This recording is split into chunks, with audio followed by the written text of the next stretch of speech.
మన జీవితంలో ఏం జరుగుతుందో అర్థం కాదు. ఎటు చూసిన సమస్యలు, కష్టాలు, బాధలు, వేదనలు, దుఃఖమే కనబడుతుంటాయి.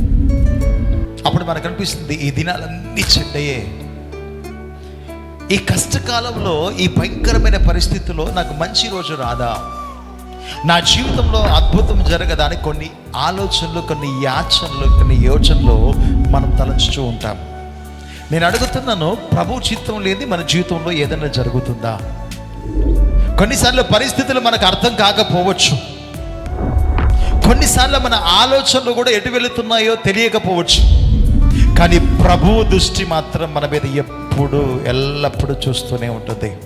అందుకే నేను అడుగుతున్నాను, మన జీవితంలో ఈ చెడు దినాలు తొలగిపోయి మంచి దినాలు రావాలి అన్నా, లేదా మన జీవితంలో అద్భుతం చేయాలన్నా ప్రభు వైపు నీ దృష్టి కనుక మలచగలిగితే నీ జీవితంలో దేవుడు అద్భుతం చేయబోతున్నాడు. చూడండి, ఇర్మీయా గ్రంథము 29వ అధ్యాయం 11వ వచనాన్ని ఒకసారి మనం చదువుదామా?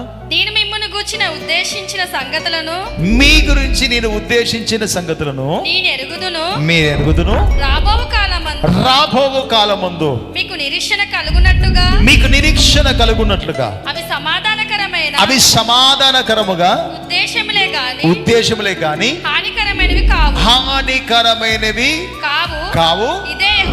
ఇదే యెహోవా వాక్కు. ఒకవేళ నీ జీవితంలో చెడుగా భావిస్తున్నావేమో, అన్ని శోధనలుగా భావిస్తున్నావేమో, కానీ ఆ శోధన తొలగించడానికి దేవుడు తన ఆలోచనకి అనుగ్రహించి నీ జీవితంలో సమాధానం ప్రకటించబోతున్నాడు. చెడు కూడా మేలుగా మార్చబోతున్నాడు, కీడు కూడా సంతోషంగా మార్చబోతున్నాడు. నీ తలంపులు విడిచిపెట్టి దేవుని ఆలోచన వైపు, దేవుని తలంపుల వైపు నువ్వు తిరగలిగితే నీ జీవితంలో దేవుడు అద్భుతం చేయబోతున్నాడు. కీడును కూడా మేలుగా చేయబోతున్నాడు. అసమాధానాన్ని సమాధానంగా మార్చబోతున్నాడు.